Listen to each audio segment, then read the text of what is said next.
Rentable, fiable, innovant. Avec eux, ça risque de fluctuer. Mais soyez rassurés, vous serez en croissance sur le marché. Francis Gosselin, Philippe Richard Bertrand. L'économie, c'est sérieux. Mais prends pas ça pour du cash. Bonjour et bienvenue dans ce nouvel épisode, mesdames et messieurs, avec Philippe Richard Bertrand. Qu'est-ce qui a attiré ton attention cette semaine? Je sais pas si tu regardes le genre d'émission quotidienne qui s'appelle la Commission Galante. Non, je suis pas. C'est comme. Je suis pas abonné à cette honnêtement, poste-là. entre ça puis Survivor Québec. Je sais pas, sortez-moi d'ici. Saquez-moi d'ici. Honnêtement, là, tu regardes. On va en parler à Sophie Durocher, c'est voir si elle aime ça. Non, mais quand tu regardes. Sophie, ta mission est d'obtenir ton permis de conduire. Ouais, c'est ça. T'as écrit un excellent texte sur on a-tu vraiment besoin de la SAC? Oui. Avec 5000 employés. 5000 employés qui délivrent le laissez-passer à 38. Moi, je connais plusieurs personnes qui travaillent à cet endroit-là et ils n'aiment pas travailler à la SAQ. Puis moi, ça me met la puce à l'oreille comme consultant, comme quelqu'un qui a travaillé avec beaucoup d'organisations dans sa vie. Quand le staff de plancher qui traite avec les clients ou avec les citoyens, le cas échéant, affirment spontanément à quel point ils détestent leur travail, à quel point les systèmes sont dysfonctionnels. Tu sais, je me dis qu'il y a quelque chose qui fonctionne pas et que la gangrène est rendue profonde de haut en bas. Là.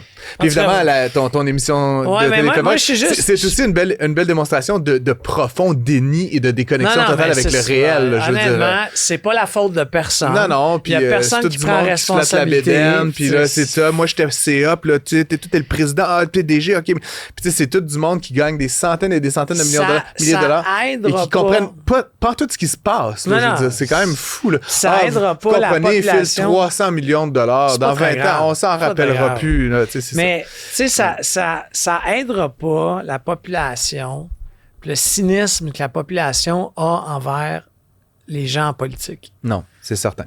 Mais écoute, il n'y a pas de solution facile. Je me demandais... Mais tu sais, il n'y a rien qui va... By the way, là, c'est clair en regardant le feuilleton télévisé. Là, c'est clair... que rien ne va changer. Non, mais il n'y a rien qui va se passer. Ben non, c'est ça. Il n'y a personne qui va être accusé. Il n'y a personne qui va aller à la prison. Il n'y a personne qui va perdre sa job. Les gens ont dérobé de l'argent, mais par un stratagème bureaucratique qui a des apparences de légitimité. Question pour toi, Phil. Là, on a eu l'occasion ces dernières semaines, puis encore aujourd'hui, on a un candidat à la chefferie du Parti libéral. Quelqu'un m'a posé la question plus tôt cette semaine. Tu sais, je dis ça, il faut abolir la SAC, là, mais y a-tu quelqu'un vraiment qui comme le ferait? Comme, tu vois-tu un parti, je sais pas, PSPP est élu, puis il abolit la SAC.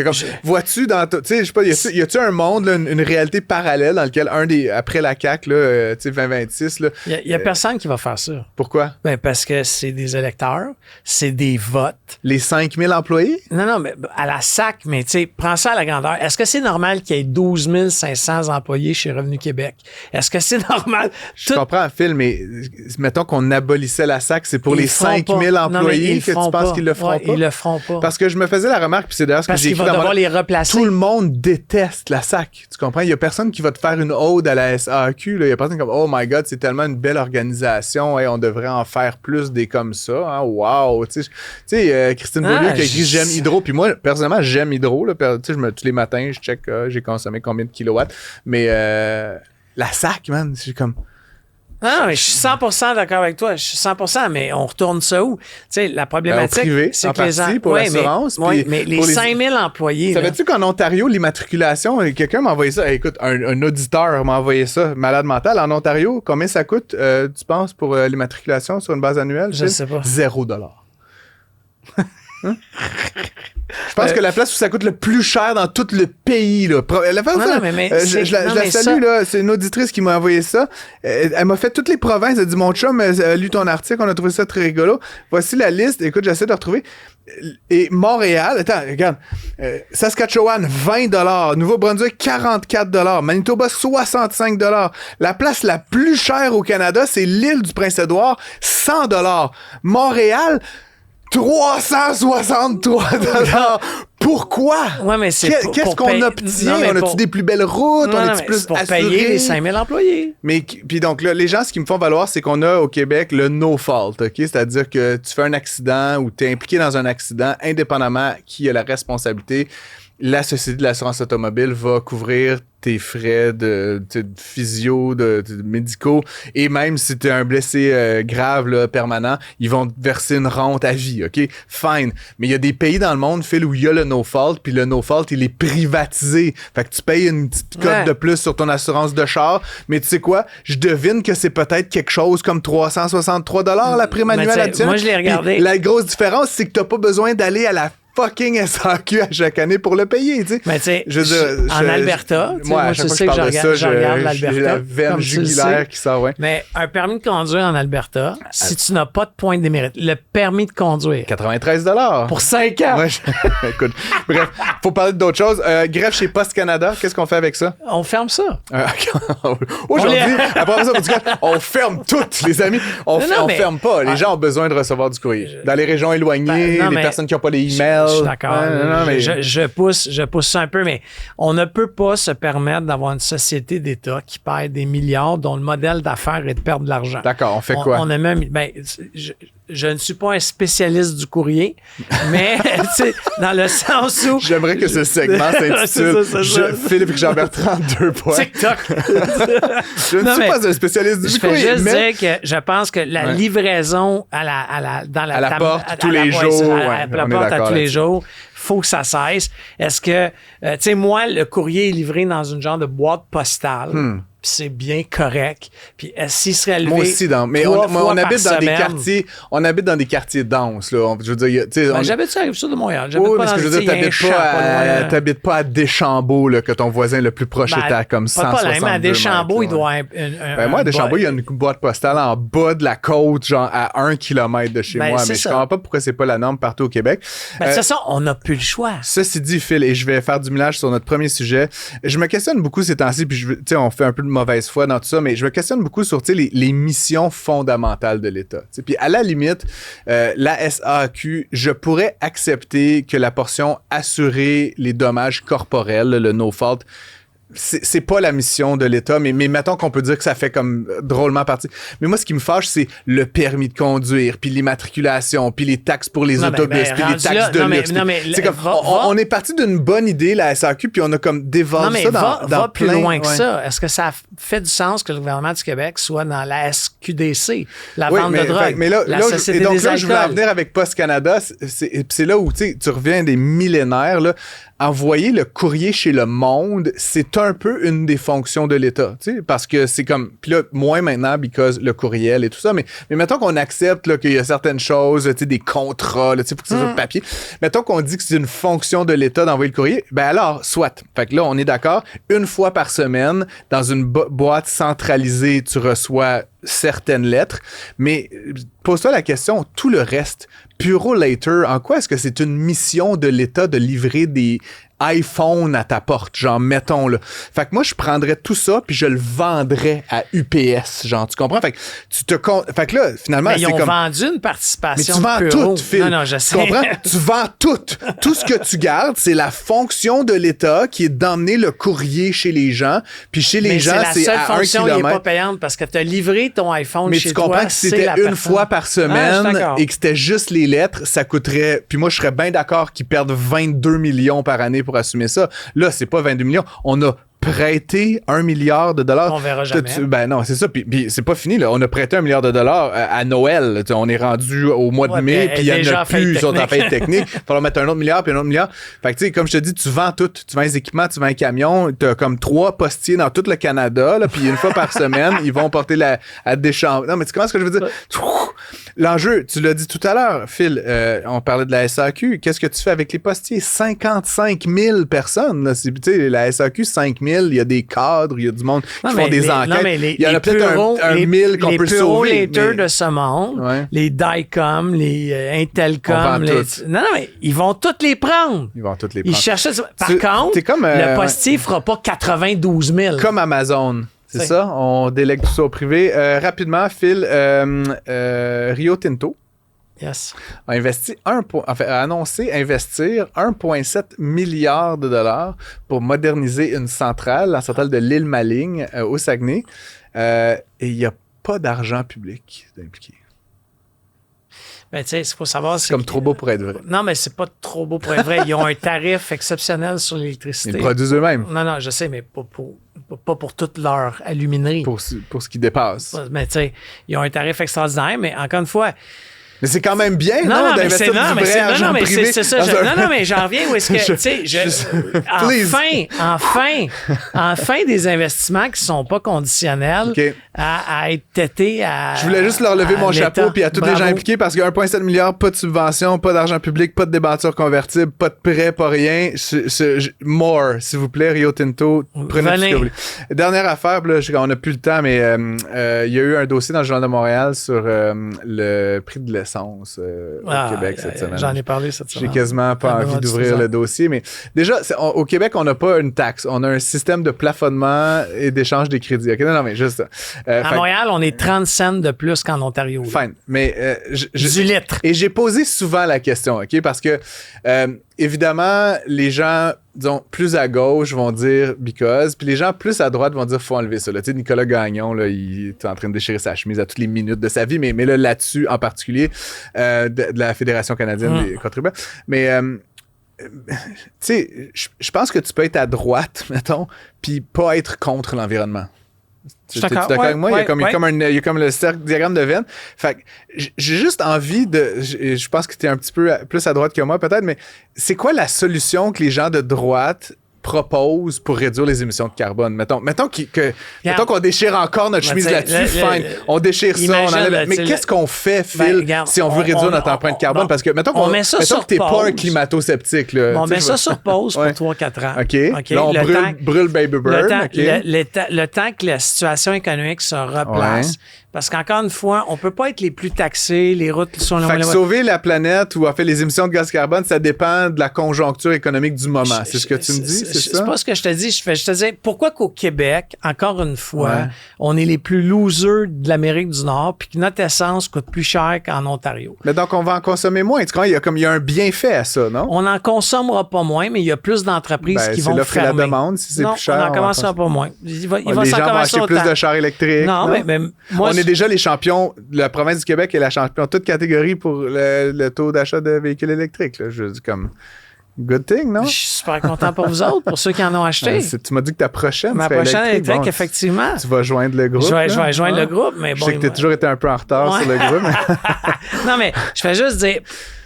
Pourquoi qu'on paye plus cher que l'Ontario? Pourquoi qu'on paye plus cher qu'en Saskatchewan? Paul Saint-Pierre Plamondon a proposé quelque chose, je te le soumets, parce que c'était ça la taxe carbone. Hein? Puis moi, j'étais bien fâché qu'on l'enlève parce que la taxe carbone, c'était très bien pensé. On taxait, mettons, une moyenne, là, ce que les gens payent, et on renvoyait des chèques au monde à chaque année. Fait que si tu veux, toi, là, avec ton Honda Pilot, continuer à brûler du gros gaz, ben tu vas payer 1000$ de taxes, mais je vais te renvoyer un chèque de 1000$. Et si demain, tu t'achètes un char électrique, tu vas payer 0$ pour cette taxe-là, et je vais encore t'envoyer 1000$. Tu vois, ça incite les gens à changer leur comportement. Le problème avec le Québec, c'est qu'on prend d'une main, puis on met ça dans une espèce de pot qui s'appelle le fond vert, qu'on fait un peu n'importe quoi. Et donc, la proposition de Paul Saint-Pierre Plamondon, c'était de dire, on va refaire des chèques au monde. On va faire comme le Canada faisait avec la taxe carbone. Non, mais ça, et donc, tu vas payer 200-300$ de ce système et tu vas recevoir un chèque de 200-300$ à la fin de l'année. Hein? On peut pas continuer à être les plus taxés. Mais le problème avec la proposition de Paul Saint-Pierre Plamondon, c'est que ça coûterait 1,5 milliard de dollars de plus que la situation actuelle, ce qui s'ajouterait au déficit de l'État québécois. Et donc, encore une fois, on est pieds et mains liés manifestement. À moins que tu aies envie de faire un déficit de 15 milliards. Un petit break de 3 ans. Un petit break de 3 ans. Burn, baby, burn, les amis. Mais non, on fera un petit comité. Ils sont bons. Faisons un comité pour réfléchir au comité. On pourrait appeler ça Essence Québec. Ouais. Vous êtes à l'antenne de Prends pas ça pour du cash. Aujourd'hui, on continue dans notre série en accueillant Marc Bélanger, qui est candidat à la chefferie du Parti libéral du Québec. Je vous invite à écouter nos 2 derniers épisodes. On a reçu coup sur coup Carl Blackburn puis Charles Milliard. On espère avoir les 5. Il nous en manque un là, qui n'est pas confirmé. Son prénom commence par un P, son patronyme par un R. Si vous avez un contact avec Pablo Rodriguez, vous lui dites de venir à notre émission parce qu'on a des bonnes questions très justes pour lui.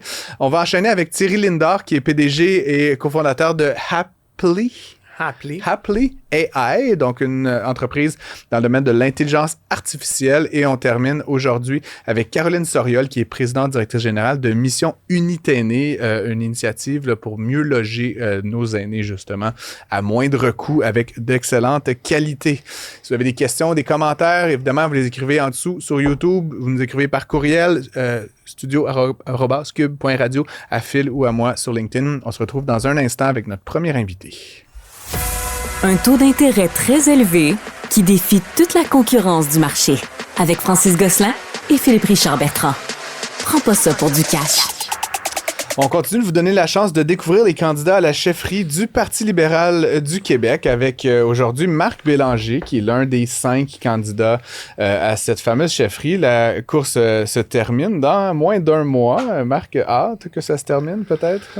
Ça a été un exercice quand même assez long depuis le mois de septembre. On y revient. Marc Bélanger, pour ceux qui ne le connaissent pas, est un avocat fiscaliste, spécialiste du commerce international. On en parlait hors d'onde il y a un instant. Il est originaire de Matane, en Gaspésie, où il s'est déjà présenté au Parti libéral du Canada. Cette fois-ci, il avait été défait par une très faible marge, malheureusement. Il est titulaire d'un baccalauréat à l'Université d'Ottawa. Il a voyagé, on en parlait également. Et donc, il a participé au cours de sa carrière aux courses à la chefferie de Paul Martin, de Michael Ignatieff, je crois, oui, et d'Alexandre Cusson, là, qui l'a ramené dans le giron, pourrait-on dire, du Parti libéral du Québec. Il est donc maintenant candidat à la chefferie.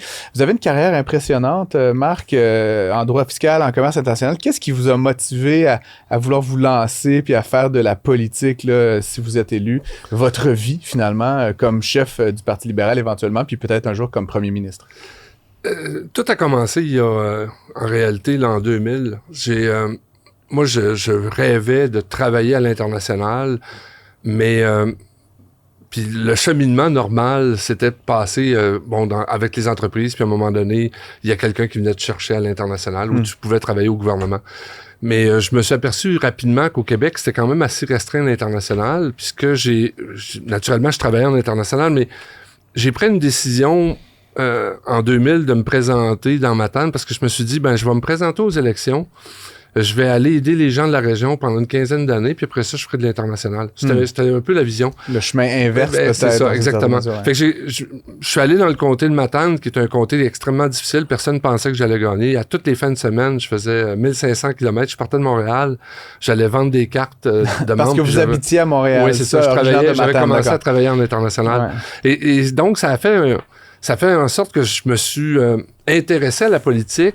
J'ai aimé ça, puis naturellement, j'ai perdu par 276 votes, mais j'ai continué à être impliqué en politique, puis j'ai eu 2 enfants, qui a fait en sorte que ça m'a gardé un peu en distance, et l'année passée, mes enfants m'ont dit, papa, à 21, 23 ans... 25 ans plus tard. C'est ça, ils ont dit, tu sais, papa, ça te tente-tu? Tu t'as toujours rêvé de faire de la politique, vas-y. Et moi, je regardais quand j'ai pris la décision de me lancer à la chefferie, tu te poses la question, mais est-ce que c'est ma place? Et moi, je me suis dit, je viens d'une région, originaire de Matane, une région ressources. Le Parti libéral a besoin de reconnecter avec les francophones. Je suis quelqu'un qui fait de l'international.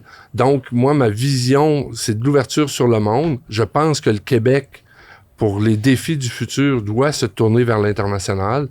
Et j'ai un amour pour le Québec. J'aime la politique. Donc, tout était combiné pour faire en sorte que je me lance. On a accueilli ces dernières semaines Carl Blackburn, Charles Milliard. Vous êtes, vous aussi, Marc, issu du domaine du secteur privé. Vous n'êtes pas un politicien de carrière, ni les deux autres d'ailleurs.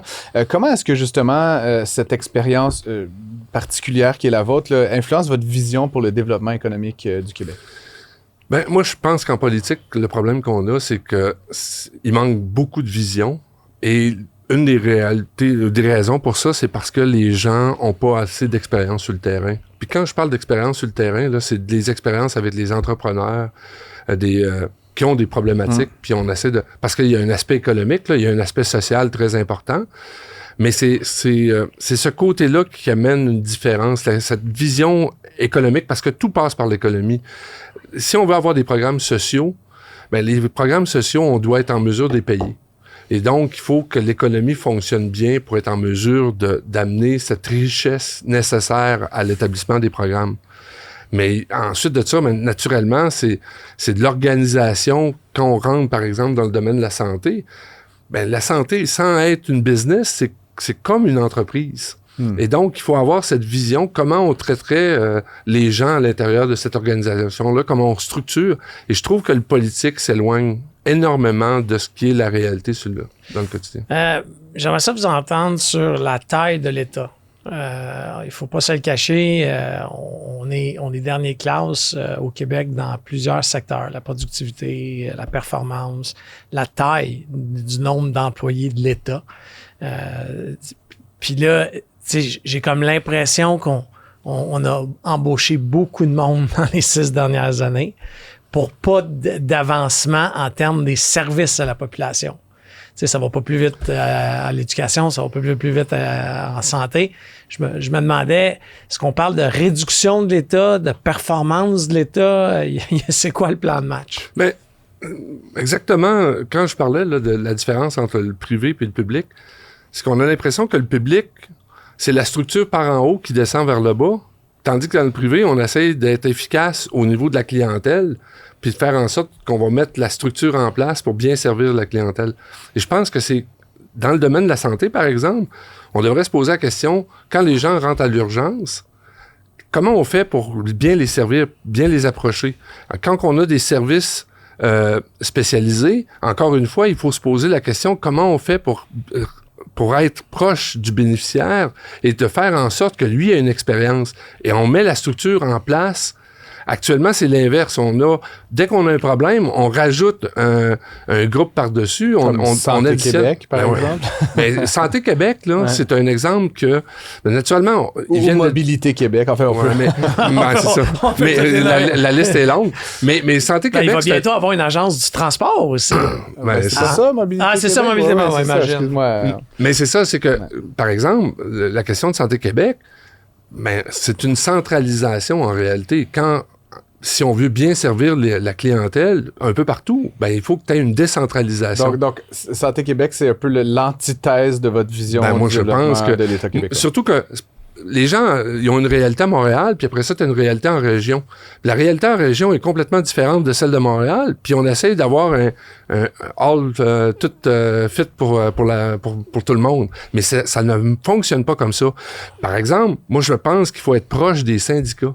Tu sais, le lien avec les syndicats, il est hyper important parce que c'est eux autres, les professionnels, qui sont sur la ligne de front. C'est eux autres qui peuvent donner de l'information. Fait qu'on devrait pas être en négociation une fois par 4 ans, on devrait les avoir autour de la table tout le temps. Les bénéficiaires, leur mot à dire, de dire, écoutez, on a des problèmes dans telle chose, dans telle région spécifique. Et c'est là qu'on s'éloigne, selon moi, d'un meilleur résultat au niveau de la santé, au niveau de l'éducation, dans tous les domaines, en réalité. Vous briguez la chefferie d'un parti qui a quand même connu des défis importants ces dernières années. On sort d'un 3e mandat caquiste. Comment comptez-vous reconnecter le parti avec l'électorat, avec les régions, avec les francophones? Il y a quand même plusieurs groupes là, de citoyens québécois qui sentent parfois que le PLQ s'est éloigné de leurs préoccupations. Comment est-ce que vous répondez à ça? C'est une des raisons pour que je me suis présenté, parce que moi, je considère que je suis quelqu'un des régions puis qui peut reconnecter pour une raison. C'est que moi, je suis quelqu'un qui est extrêmement nationaliste. J'ai un nationaliste économique. Moi, je veux qu'on investisse dans le Québec. Quand on fait des investissements, par exemple, dans Norvolt, c'était des mauvais investissements. On n'investit pas dans le Québec. Fait que le premier message qu'on doit envoyer à la population, c'est de dire, regarde, nous autres, on est prêts d'investir dans le Québec. On est prêts à protéger l'eau. Moi, je veux qu'on nationalise l'eau potable parce que c'est une ressource. Je veux qu'on exploite nos ressources naturelles. Les gens dans les régions sont là puis ils se disent, écoute, on fait de l'exploitation, mais c'est pas nous autres qui en bénéficient. C'est des compagnies étrangères qui s'en viennent faire de l'exploitation. Cette vision d'un développement du Québec, c'est ça que je veux amener à la population. Et je pense que, encore une fois, dans les régions, c'est d'être en mesure d'avoir une vie décente, d'avoir des services à la population qui sont réels, qui qui sont tangibles. C'est ça que la population veut. Et il faut avoir un plan, puis montrer, ben écoutez, comment le Québec de demain sera. Ben, c'est exactement ce qu'il faut vendre à la population.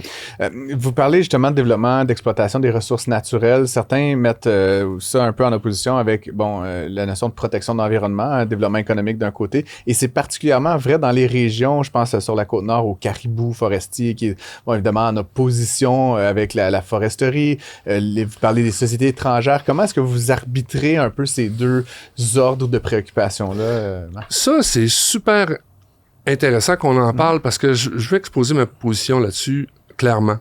Moi, l'environnement, c'est fondamental, c'est exceptionnellement important pour moi. L'eau est même la ressource la plus importante. Il faut tout faire en sorte pour pas contaminer notre eau.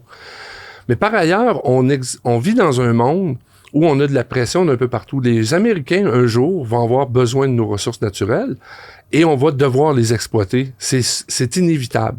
Si on ne le fait pas maintenant, selon nos propres conditions, ben on va juste se retrouver à les laisser à d'autres, puis faire en sorte que c'est les autres qui vont en profiter, et surtout qui vont le faire selon leurs standards et non pas nos standards. Parce qu'on le voit actuellement avec les Américains, ils sont là, puis ils nous mettent de la pression, et on est pauvre économiquement. Si on exploite nos ressources naturelles, on va s'enrichir. On regarde la Norvège. Ils ont 1600 milliards dans un fonds souverain. On pourrait avoir l'équivalent. Moi, ce que je prône, c'est qu'on fasse un fonds souverain québécois et qu'on exploite nos ressources naturelles. Et on n'est pas obligé d'aller faire autant d'argent si on protège l'environnement. Donc, le but, c'est de faire de l'argent pour être capable de payer pour nos infrastructures, nos services de santé, notre éducation, mais de le faire d'une façon intelligente. Mais c'est mieux que ce soit nous qui le faisons que de laisser les autres le faire. Ben c'est sûr que, en fait, ce que moi je trouve intéressant dans le discours, c'est que, tu sais, les mœurs ont changé. Tu sais, on a vu, tu sais, on disait non, pipeline, il n'y a pas plus, tu sais, là, oups, c'est rendu à la mode, on va faire des pipelines. Tu sais, il faut arrêter de jouer avec le gré du vent. Il faut un vrai, en tout cas, si moi j'étais vous, il faut un vrai plan, puis arrêter de penser à 4 ans devant nous, parce qu'on retombe en élection. Il faut un plan de 20 ans devant nous. Monsieur Bourassa, qui est un des pères du Parti libéral du Québec, a parti ça avec les barrages. Qu'on l'aime ou qu'on l'aime pas, là, les barrages, c'est un coup de maître que cet homme-là a fait dans les années 70. Mais c'est exactement la question de la vision. Quand des Jean Lesage, des Robert Bourassa sont arrivés, c'est des gens qui avaient de la vision. Aujourd'hui, les gens ont pas de vision, puis ils revirent le bateau selon ce qui se passe dans l'actualité. Par exemple... Ou les sondages. Ou les sondages. Mais la diversification des marchés, en 2002, j'en parlais. 23 ans plus tard, là, les gens commencent à se réveiller puis disent « Ah, il faut faire la diversification des marchés. » Puis le gazoduc ou l'aéroduc ou le pipeline...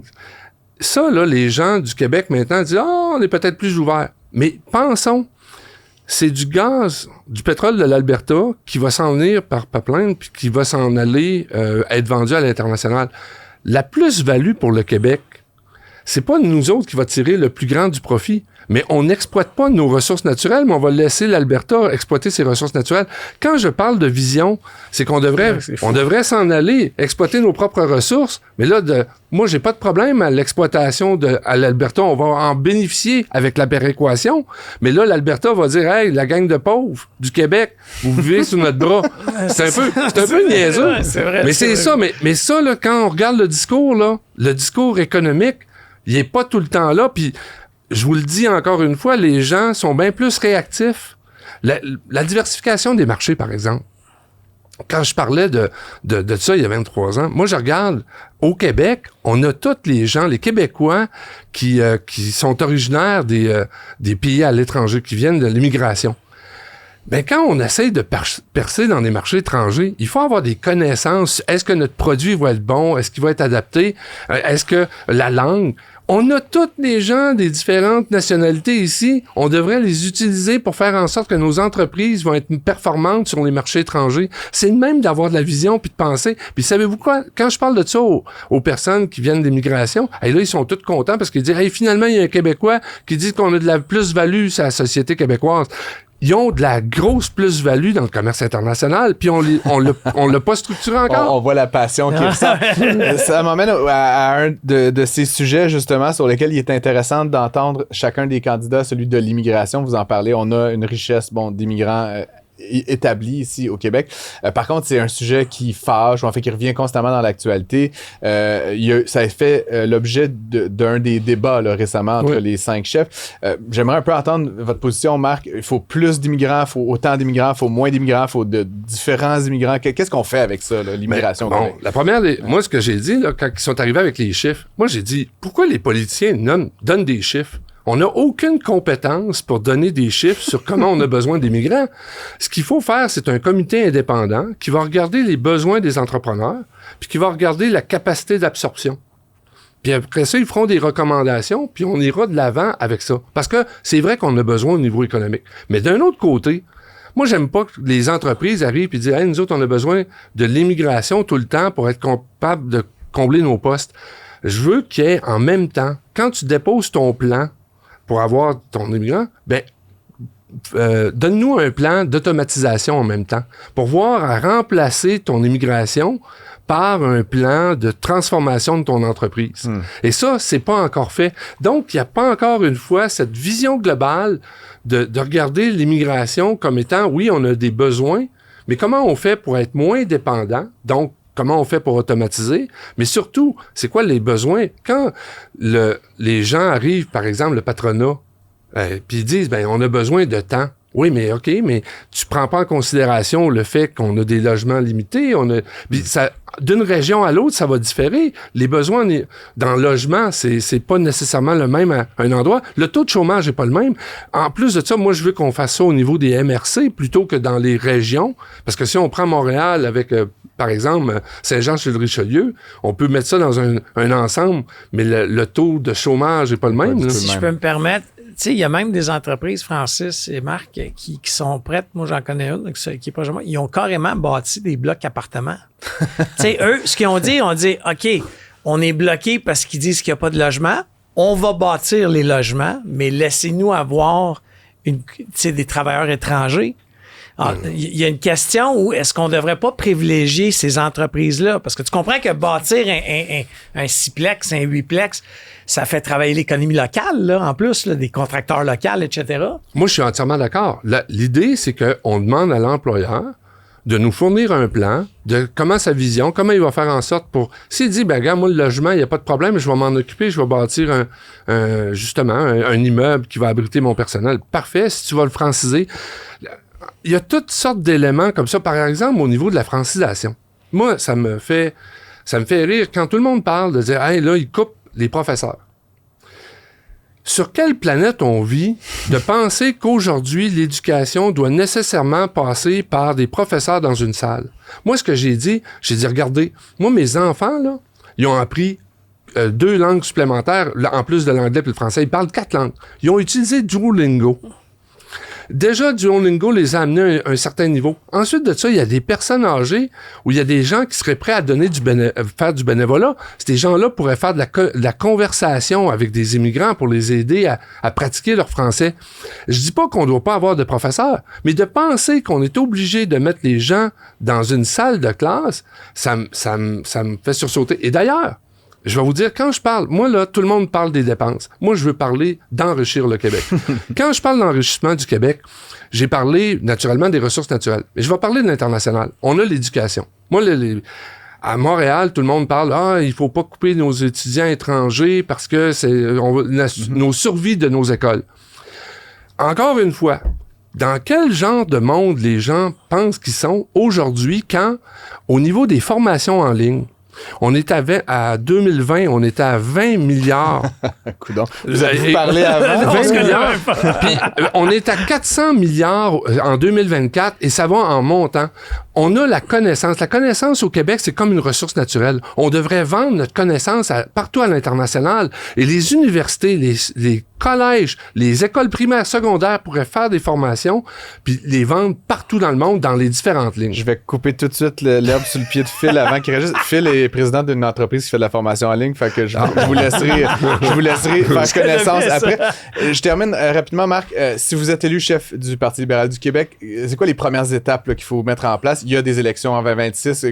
Ça commence le 15 juin. On fait quoi là, le lendemain? Moi, je pense que là, à partir du 15 juin, c'est de se promener partout dans le Québec puis de commencer à lancer le message qu'on va faire une révolution tranquille 2.0. En réalité, il faut revoir toute cette structure de l'État.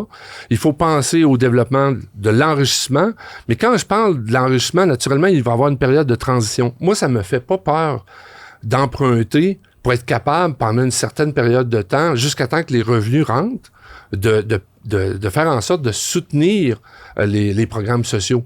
Mais il y a une période de transition, mais il faut vraiment aller avec cette vision d'enrichir le Québec pour faire en sorte que dans les prochaines années, d'ici 4, 5, 6 ans, on commence à avoir une génération de revenus suffisante pour combler les manques financiers qu'on a actuellement. Puis c'est plate parce qu'on n'a pas beaucoup de temps, puis j'en ai beaucoup à dire. Au niveau des infrastructures, permettez-moi 2 secondes, là.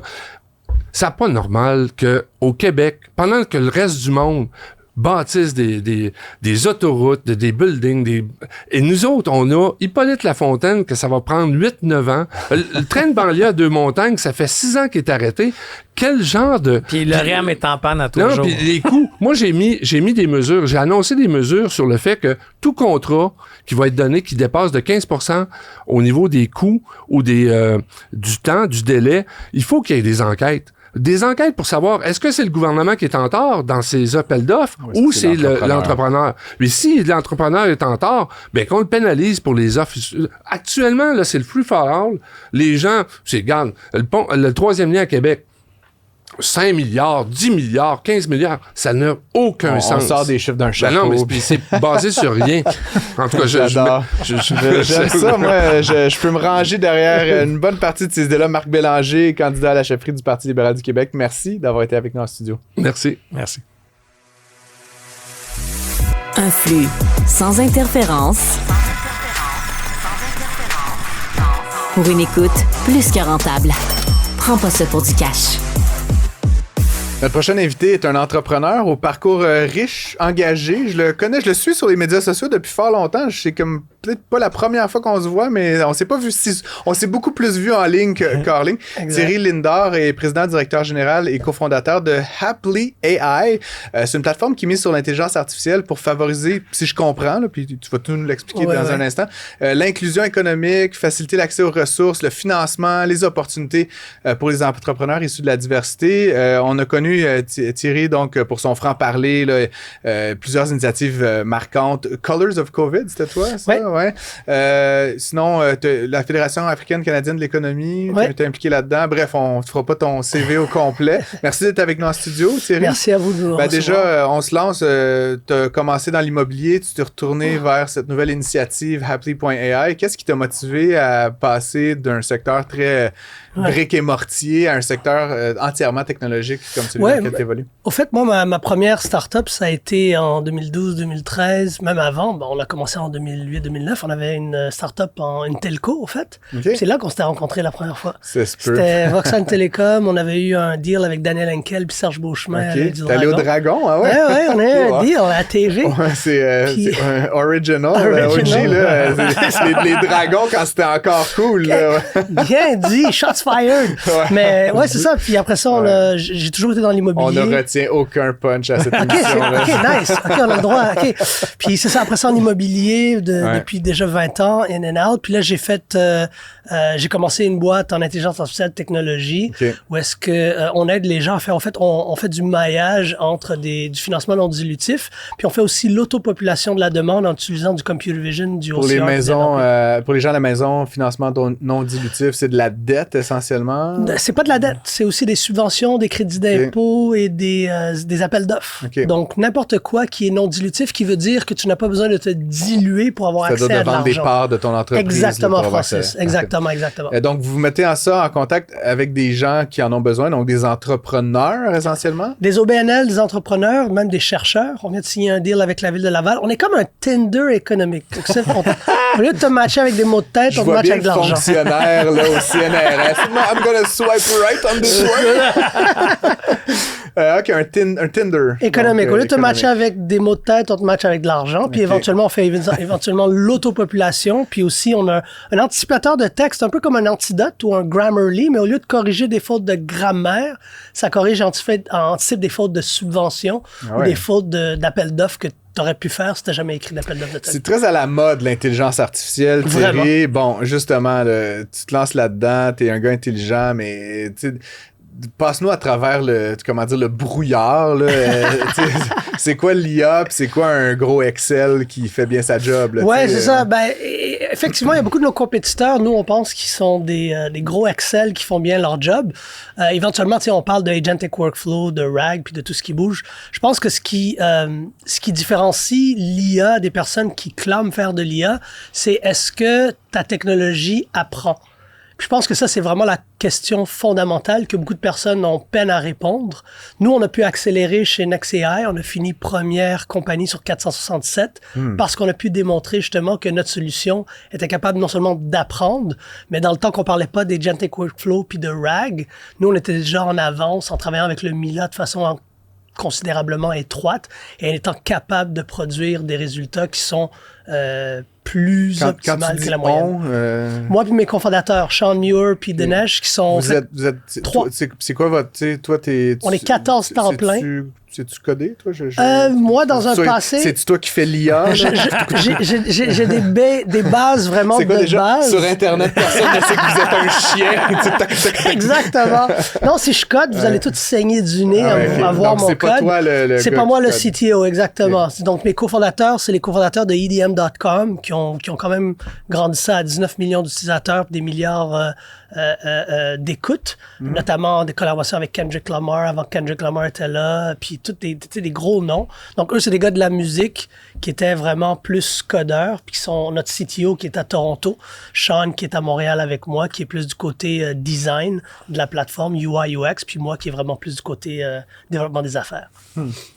Puis, si tu regardes l'adoption, parce que, tu sais, c'est beau d'avoir un bon produit, tu sais, on parle souvent de market fit, là.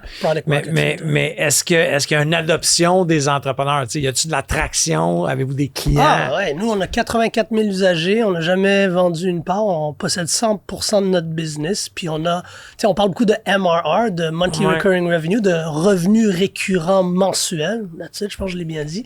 Et nous, on est fiers de dire qu'on est à 90 000, tu sais, par mois. Donc, on a des contrats, des SaaS mandates avec des entités paragouvernementales, gouvernementales. Comme je dis, on vient de signer la Ville de Laval. Donc, dorénavant, si tu appliques pour quelque chose à Laval économique, tu es en train d'utiliser la marque blanche de Haply pour le traitement de ton application.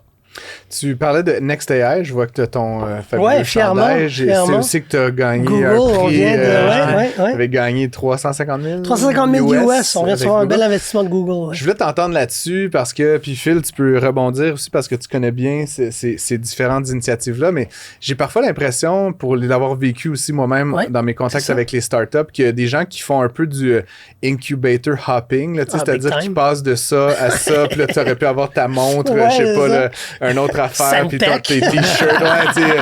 Je veux pas nommer des Québécois parce que j'ai respect pour ceux qui le font, mais tu comprends, puis qu'au final, ils sont mieux à remplir des formulaires d'incubateurs puis à gagner des prix d'incubation qu'à faire de l'entrepreneuriat. À créer de la valeur. Je voulais un peu t'entendre là-dessus. Auriez-vous pu, vous rendre où vous êtes sans passer par ces espèces de boîtes noires, de l'innovation qu'on appelle l'incubateur-accélérateur? C'est quoi ta réflexion un peu là-dessus? Moi, j'ai peut-être une opinion très impopulaire sur le sujet. Moi, je pense qu'il y a trop d'incubateurs puis d'accélérateurs au Québec. Je pense que du financement... Amen to that. OK, parfait, on est sur la même longueur d'onde. Moi, je pense que... Ce segment bilingue des présentations de... Je pense qu'en termes d'accélération puis d'incubation au Québec, je pense que nos metrics de succès sont pas mal partout. Puis effectivement, je pense qu'il y a plein de zombies startups au Québec qui carburent seulement du non dilutif, qui ont des bons contacts, qui sont aimés par moi ce que j'appelle la politique et l'écosystème politique des incubations et des accélérations québécoises. Puis au fait, on est victime de ça parce que ce qui gagne au Québec, c'est des grandes annonces. On aime ça, les grandes annonces. Donc, quand quelqu'un fait une grande annonce, puis un nouveau partenariat entre tel incubateur, tel accélérateur, moi, ce que je trouve que ça attire, c'est justement ça, ces genres de zombies startups qui sont default dead, comme on dit, sont en train de mourir, mais survivent grâce au fait qu'ils reçoivent un 30 000 de non-diminutif là, quelque chose du MEI là, puis au bout de la ligne, est-ce qu'ils ont des contrats? Est-ce qu'il y a des gens qui sont prêts? Exactement. Puis les plus grands investisseurs, tu sais, les gens disent comment vous avez fait pour être bootstrappé au bout de 3 ans puis arriver à ces metrics-là? Ben, c'est que nos plus grands investisseurs, c'est nos clients qui payent. Nous, on a créé une solution qui répond réellement à un problème. Puis nos investisseurs, ce sont des clients qui sont non biaisés puis qui nous aiment pas parce qu'ils aiment notre face ou qu'ils aiment Thierry ou que on aime bien Thierry, on l'aime pas bien Thierry. C'est on paye chaque mois puis nous l'argent passe puis on est capable de payer nos employés grâce à cet argent-là. On n'est pas default dead là. On n'est pas, je sais pas comment dire ça en français. J'en parlais un peu dans l'introduction. Tu as cofondé FACE, la Fédération africaine canadienne de l'économie. C'est un mouthful, ça. C'est un gros mouthful. C'est un gros mouthful. C'est pour ça qu'on dit face. Il y avait plusieurs autres intervenants. Là, on était 3 principalement. Là, vous avez levé 330 millions de dollars, c'est bien ça? En bout de ligne, on s'est fait promettre 330. Hein? Mais on a eu, je pense qu'en tout, ça a été 265. Ah oui, OK, quand même. C'était à la mode, les Noirs, pendant après 2020. C'est ça, je voulais un peu t'entendre. Puis là, tu sais, Colors of COVID, une initiative que tu as lancée pendant la COVID aussi sur les communautés marginalisées. Tu sais, t'es quand même un gars qui est, je le disais dans l'introduction, un peu activiste, là, ou au sens... mais justement, j'aimerais savoir comment tu... Parce que merci. J'aimerais que tu nous dises comment tu décris tout, comment tu tisses le fil rouge en toutes ces initiatives. À place de te mettre une étiquette. Ouais, ben voilà. Ça, là, les gars, là, shout-out à tous les troubadours de vérité comme vous qui vont... Ben non, mais c'est vrai, parce qu'on se demande avant ça pourquoi les médias traditionnels... Troubadours de vérité. Ben c'est vrai, tu sais, il y a des médias traditionnels plein de moyens qui Comment tu fais le fil rouge entre ces choses-là? Comment tu décris cet engagement? Moi, je pense que ce que tu viens de déposer, Francis, puis comment je le reçois, c'est justement ça, de dire, au lieu de te définir, on va te demander comment tu te définis. Moi, je suis un citoyen actif, je suis né au Québec, je suis né au Canada, puis en tant que citoyen, ce que j'ai remarqué, c'est que après la mort de George Floyd, il y avait plein de promesses. Puis c'était cool de dire qu'on supporte... Moi, j'aime pas le terme marginalisé, je suis pas marginalisé. Est-ce qu'on supporte des communautés qui sont désinvesties, comme on a désinvesti dans le temps aux communautés francophones? Dans le temps de Michel Lalonde, de Paul Rose, puis de Vallière, les communautés désinvesties, ça voulait dire souvent être irlandais, franco-canadien, juif, ainsi de suite. Puis il y a des gens qui ont dit, assez c'est assez, on va prendre notre destin en main. Moi, en tant que Canadien, Québécois d'ascendance africaine, mais qui se considère étant Québécois-Canadien, je considérais que ma communauté était désinvestie, puis on avait des données qui étaient quand même assez poignantes. On n'est pas arrivé avec des anecdotes, là.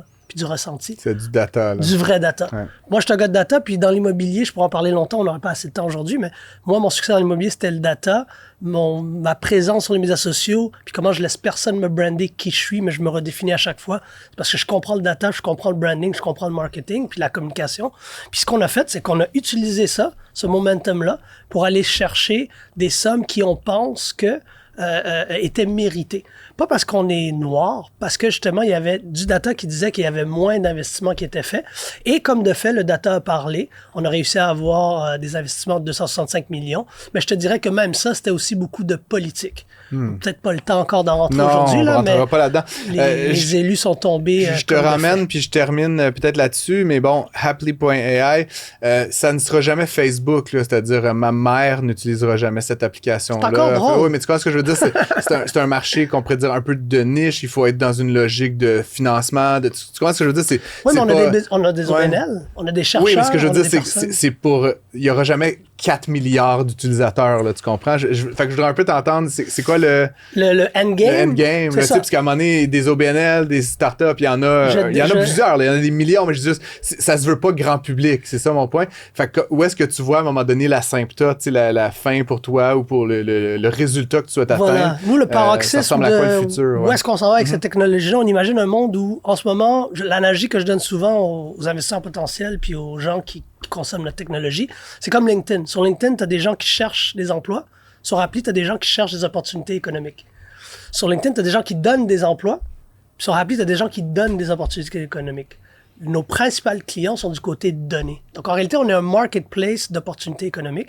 Les gens nous connaissent pour notre Tinder économique qui match, qui applique, et ainsi de suite. Mais la plupart de nos clients, c'est la ville de Laval, la ville de Québec, on le souhaite éventuellement, des incubateurs, accélérateurs comme NextAI qui disent, nous, on donne des opportunités dans un monde où l'IA applique.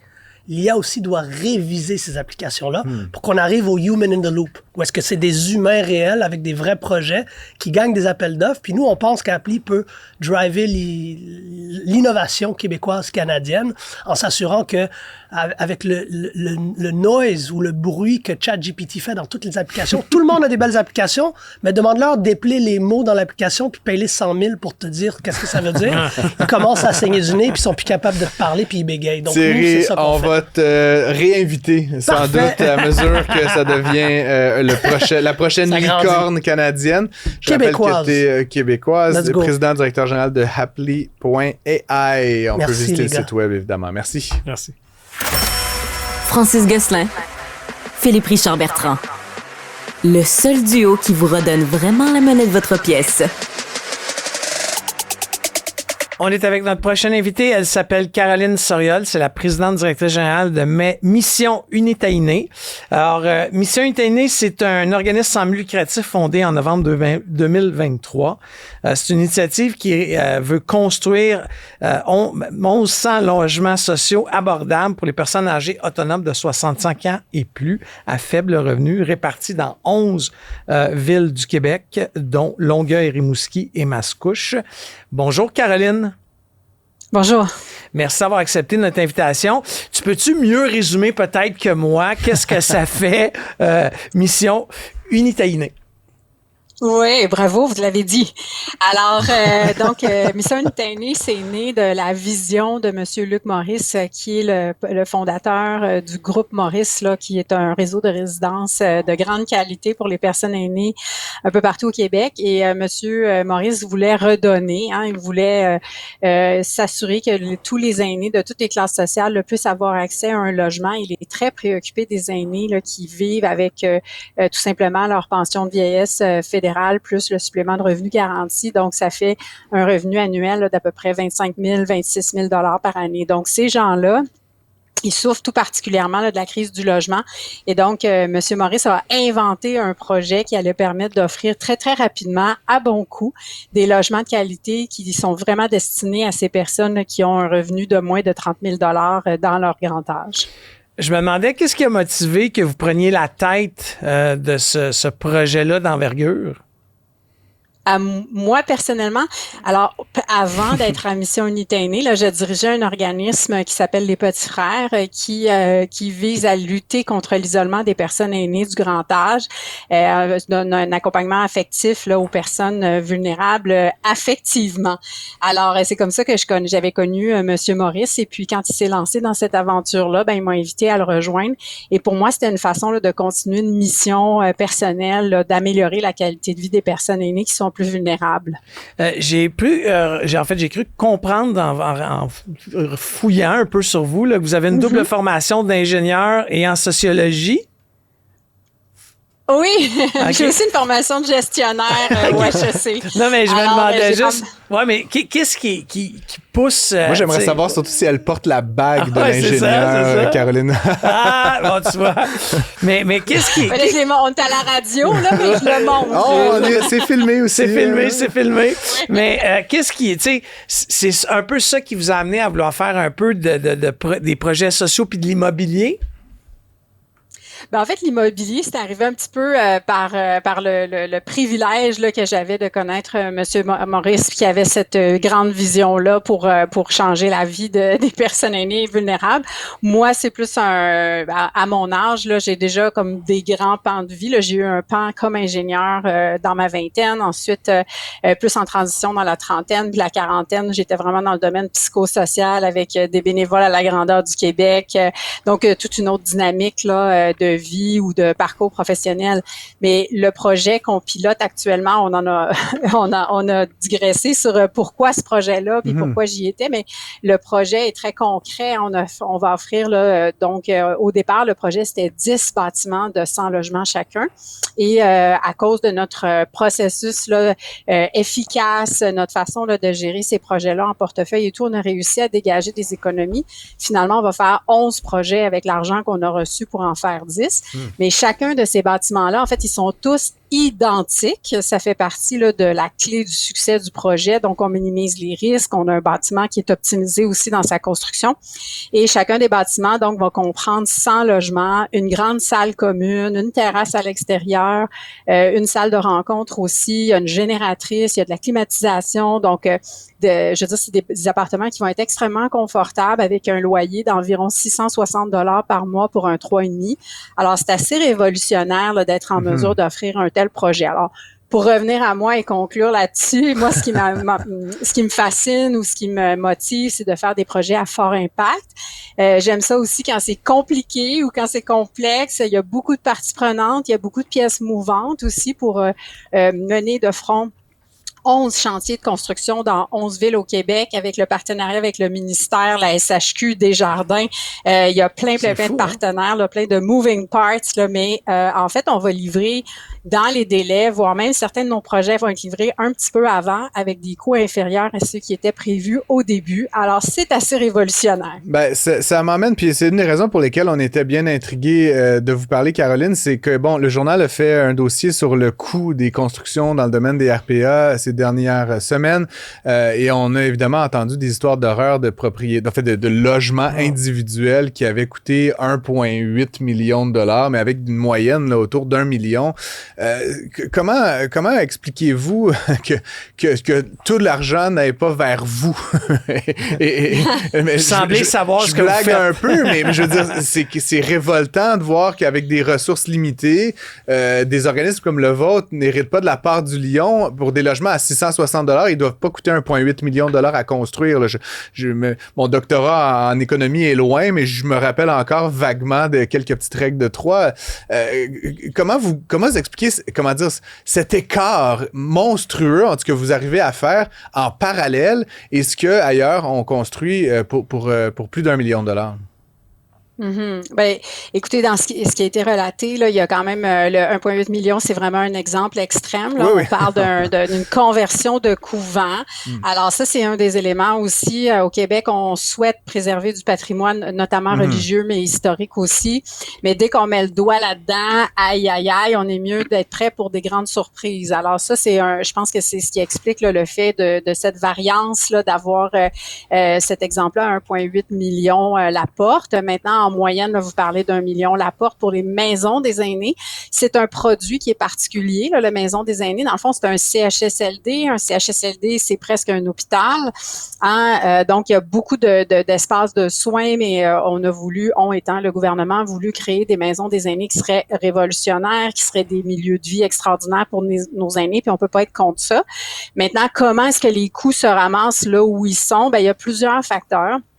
Un de ces facteurs-là, c'est que on est très risk adverse. Hein, on souhaite éviter le risque et on va prescrire, on étant pas moi, mais le gouvernement, on va souvent prescrire beaucoup de normes ou de paramètres là, pour la construction. Puis les entrepreneurs, ben eux, quand ils reçoivent le cahier de charges, sont comme obligés de faire ce qu'il y a dedans, avec raison, parce qu'il y a des intentions qui sont énoncées. Mais souvent, les entrepreneurs, ils ont plein d'idées, ils ont plein de façons de faire qui pourraient être moins coûteuses, mais le cahier de charges est tellement précis et tellement lourd qu'ils n'ont pas le choix de construire tel que c'est prescrit. Alors, nous, dans notre projet, ça a fait partie là, des conversations au départ. Monsieur Maurice avait une belle crédibilité quand même. Il y a 37 résidences. Donc, il connaît les besoins des aînés, il connaît la construction et ça fait partie des négociations avec les décideurs de dire, ben genre, moi, je sais ce que je fais. Je vais bien le faire. Ça va être au code, ça va être confortable, ça va être de qualité, ça va être durable, mais laissez-moi faire. Donc, moi, je vais le faire avec voici là, les normes que nous, on va appliquer, mais voici certaines normes que peut-être qu'ils vont être moins importantes dans notre conception. Fait que le cahier de charge, c'est vraiment un élément important. Et je vais vous parler d'un deuxième élément, c'est la vitesse d'exécution. Il y a en construction, là, il y a énormément de coûts qui sont dans la lenteur. Donc, dans on attend une autorisation, on a demandé à un, il faut qu'il nous revienne. Il y a beaucoup de paliers d'autorisation aussi, surtout quand on construit dans le domaine public. Donc, tout ça, dans cette lenteur-là, il y a des coûts de chantier vraiment importants, mais il y a aussi des coûts de décoordination. Par exemple, si un corps de métier qui est en retard, ben, les 3 autres qui étaient cédulés par après, ben, ils peuvent pas venir. Donc, eux autres, ils ont perdu la job ou ils vont devoir recéduler des jobs. Alors, il y a énormément de pertes d'efficacité. Fait que nous, on a choisi 4 entrepreneurs. On a dit aux villes, on va aller vite, puis si vous n'êtes pas capable d'aller vite, c'est votre problème, mais on fera pas affaire avec vous. Alors donc, les villes se sont engagées à aller vite, nos entrepreneurs se sont engagés à aller vite, puis on a une bâtisse qui est facile à construire et on va à la vitesse de l'éclair. Et il y a énormément de gains économiques dans cette vitesse-là. Donc là, il y en a 11 de livrés. C'est 11 par année, c'est ça ce que je comprends maintenant? Non.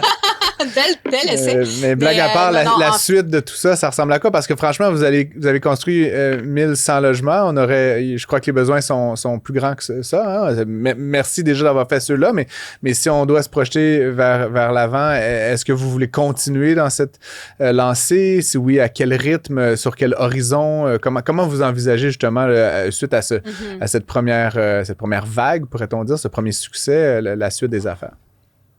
Quand on a débuté, là, nous, on a fait une analyse démographique qui nous a permis d'identifier les villes où il y avait le besoin de ce bâtiment-là. Donc, comme c'est un bâtiment, il y a 100 logements. Ça assure une viabilité financière à long terme là, pour le modèle économique.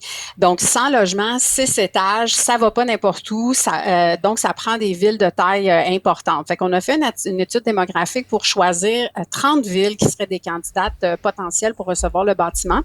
Et on a contacté les 30 villes, puis on a dit, si ça vous tente, on a des bâtisses à donner, premier arrivé, premier servi. Et donc, on a comblé avec nos 11 premières villes. Nous, ce qu'on aimerait, il y a des villes qui ont décliné l'invitation, bien sûr, là, mais nous, on a déposé un mémoire prébudgétaire où on a identifié 11 villes qui auraient besoin encore de ce... 11 autres villes. Oui, ça serait 11 autres, mais après, ça serait fini. Nous, on considère que ce bâtiment-là... Dominique Michel a dit ça pour le bye-bye à une certaine époque, n'est-ce pas?